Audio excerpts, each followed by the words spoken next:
¿No que se quieren escapar primero ustedes en el rapto?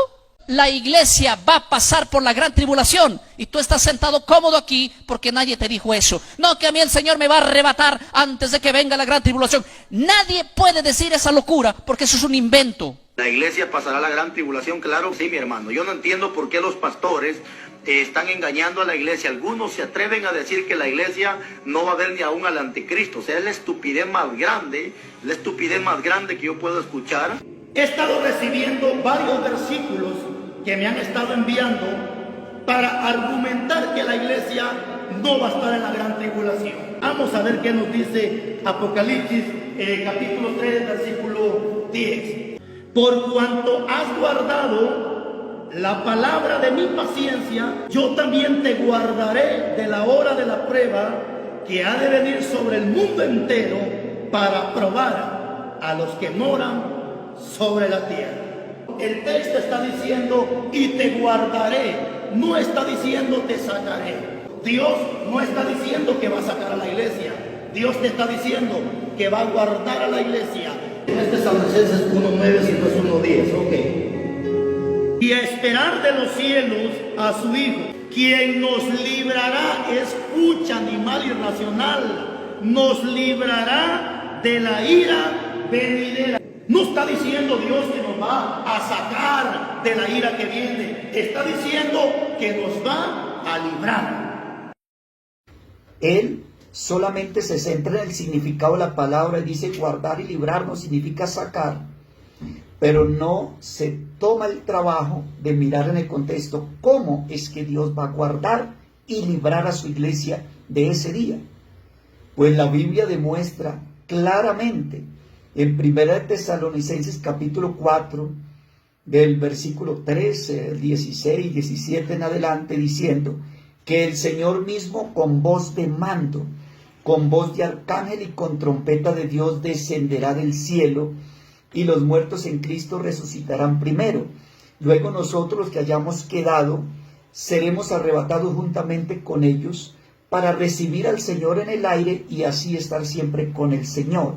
Así que la Biblia muestra de una forma clara de qué manera es que el Señor va a librar y va a guardar a su iglesia de la ira venidera, que es arrebatándola, llevándola a las nubes al encuentro, para que la iglesia no quede aquí en la tierra bajo la ira de Dios. Cuando Dios quiso guardar al justo Lot con su familia de los juicios que descenderían sobre Sodoma, ¿cómo fue que Dios lo libró y lo guardó?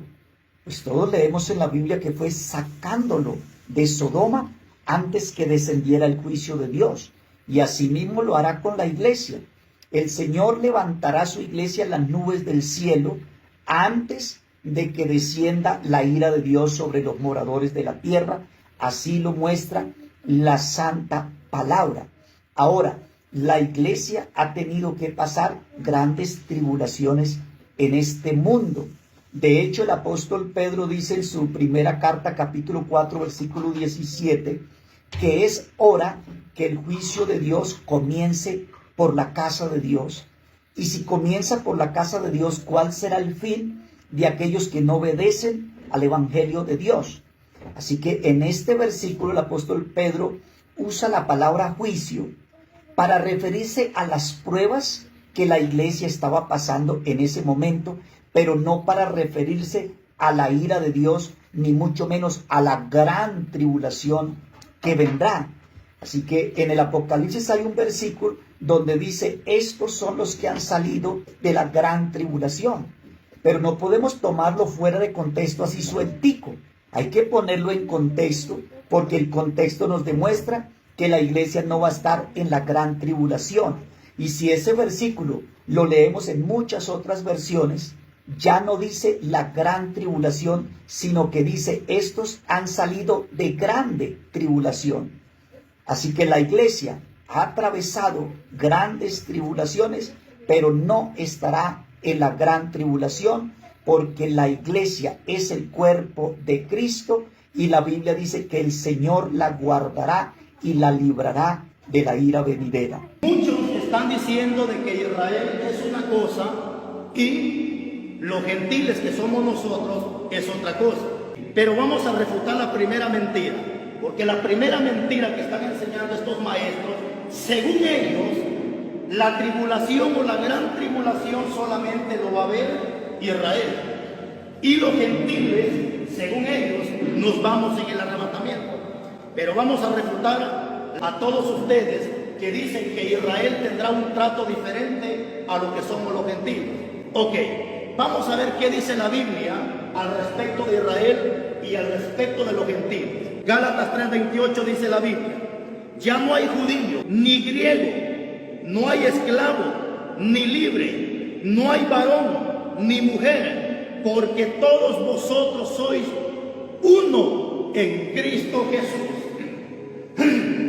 Refutada la primera mentira de ustedes, hijos del diablo, que están diciendo que Dios va a tener un trato especial con Israel y un trato con los gentiles.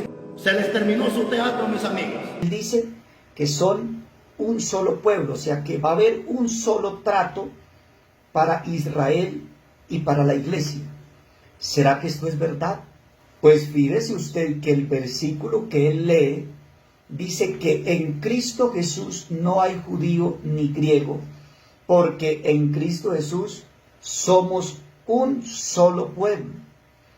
Pero aquí mi amigo trinitario ignora la palabra que dice en Cristo Jesús. Y por supuesto que los que estamos en Cristo Jesús somos un solo pueblo. Pero aquí hay una pregunta. ¿La nación de Israel está en Cristo Jesús? ¿Será que mi amigo trinitario no ha leído Juan 1:12, donde dice que a los suyos vino y los suyos no le recibieron? ¿Será que ese pueblo que no recibió a Cristo es un solo pueblo con la iglesia sin haber recibido a Cristo? Todos los que no han recibido a Cristo siguen siendo un pueblo muy diferente a la iglesia y por ende tendrá un trato muy diferente al que Dios le dará a su iglesia, que es su propio cuerpo. Por eso dice la Biblia en 1 Corintios 10:32, no seáis tropiezo ni a judíos, ni a gentiles, ni a la iglesia de Dios. Así que mi amigo está sacando de contexto pensando que ya demostró que la iglesia y el pueblo de Israel son un solo pueblo y que recibirán un solo trato, pero definitivamente no es así, porque él lo está sacando de contexto. Reflexiona en estas cosas y que Dios te bendiga.